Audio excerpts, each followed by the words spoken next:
جھنگ کے علاقہ کوٹ لکھنانا میں خاتون پر سسرالیوں کا تشدد، ظالم شوہر نے بھائیوں کے ہمراہ حاملہ خاتون کے پیٹ پر مکے اور لاتیں مار کر حمل ضائع کر دیا۔ خاتون کو تشویشناک حالت میں الائڈ ہسپتال فیصل آباد منتقل کر دیا گیا۔ ذرائع کے مطابق جھنگ سٹی بستی چینی والی کی رہائشی محمد اصغر کی بیٹی پر تشدد کا افسوسناک واقعہ تھانہ سیٹلائٹ ٹاؤن کے علاقہ کوٹ لکھنانا میں پیش آیا،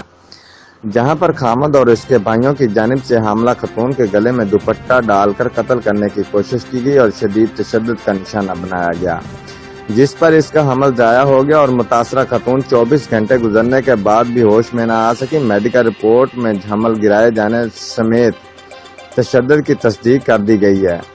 تشدد کا شکار ہونے والی خاتون کے والد کی مدعیت میں تھانہ سیٹلائٹ ٹاؤن میں اندراج مقدمہ کی درخواست دائر کر دی گئی ہے، تاہم متاثرہ خاتون کے خاندان کی جانب سے وزیر اعلیٰ پنجاب سردار عثمان بزدار اور ڈی پی او جنگ سردار غیاث گل خان سے